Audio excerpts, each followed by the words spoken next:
اور سچے انسان پیدا ہوئے جن کا نام محمد بن عبداللہ نے سنایا تھا۔ آپ صلی اللہ علیہ وسلم کے والد کا نام عبداللہ اور والدہ کا نام آمنہ تھا۔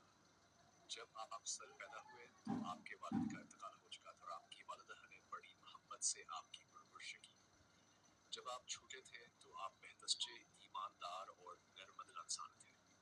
لوگ آپ کو آمین اور صادق کہہ کر بلاتے تھے کیونکہ آپ کبھی جھوٹ نہیں بولتے تھے اور کسی کا حق نہیں کھاتے تھے۔ جب آپ صلی اللہ علیہ وسلم 25 سال کے ہوئے تو حضرت خدیجہ سے نکاح کیا۔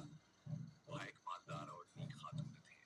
حضرت محمد صلی اللہ علیہ وسلم ان کے ساتھ بہت محبت سے زندگی گزارنے لگے۔ جب آپ 40 سال کے ہوئے تو اللہ تعالیٰ نے آپ کو نبوت عطا فرمائی۔ سب سے پہلے غار حرا میں حضرت جبرائیل نے آ کر آپ صلی اللہ علیہ وسلم کو قرآن کی پہلی آیت اقرأ باسم ربک الذی خلق پڑھ اپنے رب کے نام سے جس نے پیدا کیا۔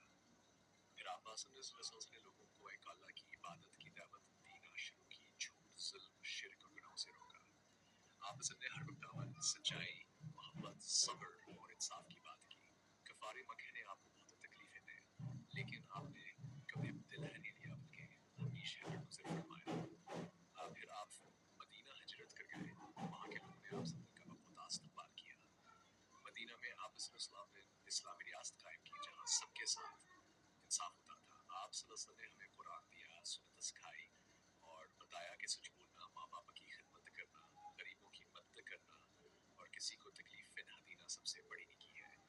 آخر میں 61 سال کی عمر میں آپ یا صلی اللہ علیہ وسلم دنیا سے رخصت ہوئے، لیکن آپ یا صلی اللہ علیہ وسلم کی تعلیمات آج بھی زندہ ہیں، قیامت تک رہیں گی۔ صلی اللہ علیہ وسلم۔ اگر آپ چاہیں تو میں اس کہانی کا تصویر یا ویڈیو ورژن بھی بنا سکتا ہوں۔